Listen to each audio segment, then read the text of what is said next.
gabadhii markii waxa ka dhawaay gabdhaha aragto dhacaaya oo suuxaaya oo dhahay waa laga dul hadlay bini aadan lagama dul hadla ateena waxay surantaa ma jirto technology-gaas caalamka wali ma gaaro qofka bini aadan ka dul hadlo no way oo wali gaar ma jiro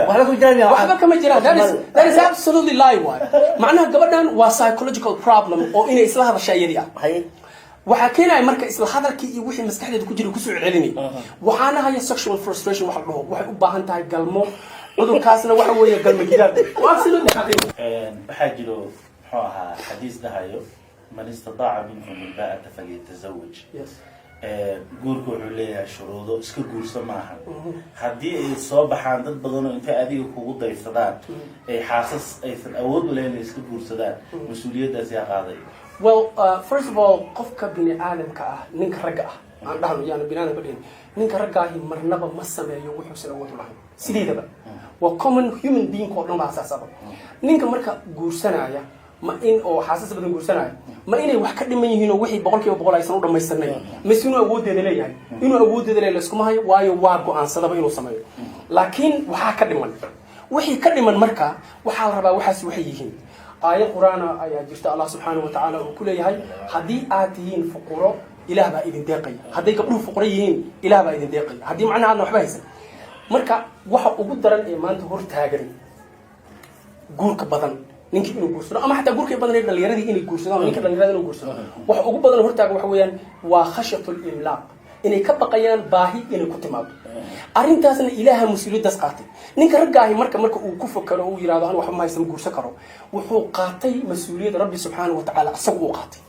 ilaaha iskale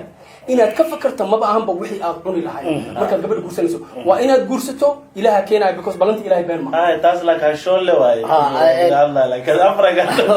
isku mid waay au faa'iideysan isku barnaamij kale oo gaar ah inaan ka dhigna arabnay haye ka soo arrintan arrin qoyska laga soo gashay maanta waxa jira guur fara badan oo dadka Soomaaliyeed qaybooda kala duwan sameynayaan waxa laakiin sidoo kale babbar socda in la qaaliyinayo meherkii in laga dhigayo tiro badan ama xoolaha ahaado nool ama dahab ha ahaado ama lacag ha ahaato ilaa muddo maalin in si update gareenayo oo si qaaliyoobay arrinkaas meesan qayb ku ahayn in guur raaciye adoo xaliilay gabadha xogaa la yar sheekaysataba sidii safiitusmo nikaaxay ma ka dhigaysaa intaas absolutely programka noocaasa waxaan rabnaa inaan la wadaagno bulshada waan ku mahadsantahay su'aashaas weydiisay waxyaabo waxaa jira guurku si uusan u hirgelin dadka la yiraahdo dimuqraadiyada iyo al-shaqaaqada Soomaaliya joogtay gurkaasi waxay hor dhigan waxa la dhaho inhibitive waxa diidaya in la guursado guurkii waxa diidaya markii si dadbana loo diiday waxa loo diidayaa markii islaan ilmo soo dhashay ama gabar yar ama mid dhexe ama mid dheerta haatee lagu guursado lacag fara badan loo dhigo aroos qaaliya waxay laba factor ay sameynaysaa factor koowaad waxay sameynaysaa gabdhihii dhamaa waxay gelinaysaa fikirka arrintaas inay tahay sida saxda kudeesha imaanaysa oo la dhaho taqliidu lacma kudeesha indhaal ninkii dhalinyarada ahaana cabsi baa gelaysa maadaama lacagtaas uu saraysan waxay keenaysaa marka si dadbalay waxay u keenaysaa in guurkii uu yaraado ama laga cabsado waana qaabka westernku ay ku gaareen ama ay ku tageen in nin guursado naagna guursato because markaad kii qaali ka dhigto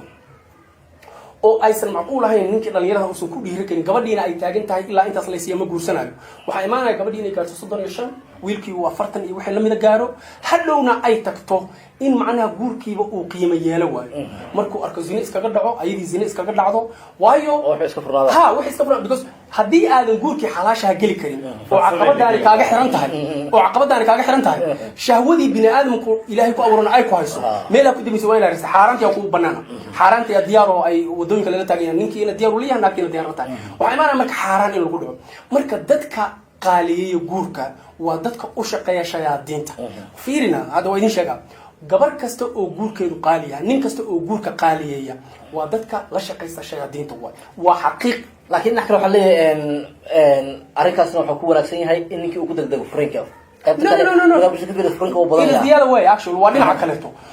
marka hadii gabadha ninkan lacag qaaliya qiimo uu ku bixiyo guurkii ayaa casraya waati dhaqanka Soomaaliyeed loo laabtay macnaha gabar laga bixiyo 100 geel iyo bunduq فريق مدعي وأتاني قد أقول سوق فكرة أمريكا ما أنت هذه القالية وحاسة واحد كان يسا فريق أوبطه ليش ناي actually عبد القادر xaqiiqda waxa ay tahay gabadha ay ku guur qaalisan tahay guurba guurka uu ka lacag badan yahay waa ka dhibaato badan yahay laguma nasto laguma dego mana waaro waxaadayna waxaa jira hadda gabdhaha Soomaaliyeed oo hadda guurka qaaliga ah hadda galaya qaarkood oo bilii ugu dambeeyay galay qaar waxaa ku jira dhowr guur soo maray maxay ugu degi waayeen guurka maxay ugu degi waayeen waxaa kaloo ku sheegaya macnaha ninka rag ah haddii ay lacag celiso gabdho macnaha adiga survey samee magaalada gal waxaa jira gabdhaha guurka ugu barakada badan ugu fiican ugu macnaha deganaanta badan waa guurka raqiista oo lagu raaciyay sunnadii rasuulka sallallahu alayhi wasallam yasiru wala tu'assiru macnaha marka meesha ku jira waxay yahay gaaladii iyo al-shiqaaq iyo groupkii dimuqraadiyada wadi oo rabay naagaha iyo ninku inuu isla ekaado waxay sameynayaan in ay naga dhaadhiciyaan bulshadii qaar ka dhaadhiciyaan waxaana samaysaa fiiri dadka dhammaan dadka inta sameeya oo guurka adkeeyahay waa dadka ku jira macnaha ama heese ama qof filma jira ama qof amalu shaytaan dadku jira bulshada dadka amalu shaytaan dadku jira فاهمين عمل الشيطان وادوك مجرانيا نو nin wadaadaho ilaahay ka cabsanaayo iyo gabadh wadaad ilaahay ka cabsanaysa ma dhahayaan intaas way shuruudku maxay $100 iyo sideedabana gabadha qaacidada islaamku uu isticmaalo ama qaacidada saxda ah oo aqliga binaadamku keenay waa weyn gabadhu mar hadii ay guurkeeda shuruud ku xirto hadda gabadha inta shukaan saad tiraado waa ku rabaa shuruud guurka aan ku xiranta hadii ku tiraado ha ka soco because kaas guur ma material ka taa simple shufan inta badan marka haasawaha lagu jiro marxaladaha kale ee ku hareeraysan mala yaani wax walba waa very easy aad u fudud yihiin waalidkeeda xitaa waxa laga yaabaa inaysan kugu mashquulino gabadhaas access fara badan inaa u hesho laakiin marka guuri mustaqbal ay noqoto maxay caqabado fara badan dhankii qabiilka waxyaabo badan maxay soo baxaan because waxa keenay dhowr horta arrimood dul saaran dhinaca qabiilka in gabadhii ay ninku diido ama ku doorato waa xukm jaahiliya waa casriga jaahiliyada ee jira waalidka khaasatan waalidku inuu keeno oo gabadhii la yiraahdo reehil hadaankeen nagada ama reehil ma guursano in la yiraahdo wada diinta islaamka banaanka ka dhaqankaas dhaqan islaami ma hatta cawaanka ma isticmaasho iska laf wax kale cawaanta oo qaaqaawani saas uma dhaqmaan hatta taas xaga naga dhig marka taas waa qof cawaana iyo wax ka siliita caqabadaha kale to lacagta aad intuu gabadhiisa soo koriyay ama hooyo gabadheeda soo koriso iskuul iyo kasoo bixiyo soo barbaariyay maalintay u timid oo tira aaba ninkaana wataa xujo hor dhigay aaba ma hooyo saa samaysan hooyo ma gabadhiina waxay noqotay in macnaha waxyaabaha keena guurkii inuu yaraado zinadii ay badato fuxshigu uu bato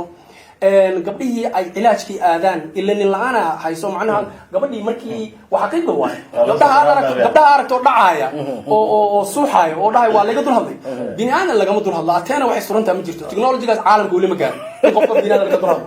no way oo weli gaar ma jiro waxba kama jiraan that is absolutely lie way macnaha gabadhan waa psychological problem oo inay isla hadashaa iyadii ah waxa keenay marka isla hadalkii iyo wixii maskaxdeeda ku jira ku soo celinay waxaana haya sexual frustration wax dhaho waxay u baahan tahay galmo cudurkaasna waxa weeye galmo gidaad waa sidoo kale gabadhii galmadii feeraha jabday waxa gabadh istuuraayo cilaajida furan oo quraanka baa lagu saaraayo iyo shaadida leeyahay ka hadleen iyo waa la sicray iyo waxa la wax ka jira absolutely gabadhaas hadii loo guuriyo oo guur xalaal ay gasho hore ka boodi waana wax loo yahay dadka dhan awado حتى nimanka cilaajka marka u tagtay mushaakiinta cilaajka marka u tagtay oo ay kasta ka qaataan 300 iyo 200 dollar marka qaataan oo odaga ama horta la socotay oo sheegan gabadha ninku daraalay bas ila wuu yahay igu moogtaa problem kaay waxa kale oo ku sheegaa inay sexual frustration tahay fiiri markii ay cilaaj sameeyaan gabadha jirkeeda qabana shigu gabadhi ama waa ceejina ama xabadku qabana ama intuu qabanaay meelu qabana ujeedadu waa inay relief ka hesho inay macnaha ku qabowdo gabadhaas ku qabana absolutely حقيقة ساس واحد مركا هو problemku waa macnaha aabaha iyo hooyada marka soo aqal darmaha aabihi inuu gabadhii bil kasta ama labadii bilood 300 oo dollar cilaaj ku geeyo nin xalaal oo islaami markuu soo doontana uu yiraahdo ma ay ku caafimaad loo yiraahdo hebel waaye laga daay amin logic ma aqliga binaadamka ma galayso marka waxa la rabaa ragii iyo gabdhihiiba gabadhu marka ay gaarto guurka hadii ilaahay subhanahu wa ta'ala sunnadiisu isba bedesho laakiin waxa barbar socdo adaa ku watay wax la yaqaan guurso wax la yaqaan hal ugu dhalay هذا وحلا يقانو جوس وحلا يقانو الجودة وحلا هذا وإن يكون بخنتها حديث الرسول صلى الله عليه وسلم هو يري فإن جاءكم من ترضون خلقه فزوجوه حدو يدين ما ضمن الخلق يسمعنا الدين تسرع لك النقطان كم بيها لوجوري واحد أنت أسكب بحصنه أقوم كلا تقول بهاي مجد لكن أيضا وحال لقف الإنسان كلام معناها لا يقانو جورسو وحلا يقانو خلق ما دام وياه ضم به ده أجانب اللي جورسنا هي وصومالي قبلي قالهان كي قبليه آذين jamaican waxyaaba kale ay guursanayaan oo hadhow carruurta la weynaayo in nin Soomaaliyeed oo la yaqaano oo asal ahaan ay Suudaan kasoo jeedaan isku jinsi yihiin inay guursadaan maybe hadda in loo bedelo laakiin maamahaani boqolaal sano soo jirtay waxa la yaqaano waxa la yaqaano ku dhalay waxa laga wada qabiilka guursa jaahiliyadu ka wada dadka juhalada waa qabiilka guursa laga wada laakiin إسلام هدانا هو حل يقانو جورس وحال جودا حديث كسر رسول كأنه كسر لسنتها قف خلقي سأرالك تاي إسلام إلهي كعب صنايا حلو جوري كبدي هدو وياه شوفنا وياه عندما يعرف سيدا وحضرتك صوب عيسى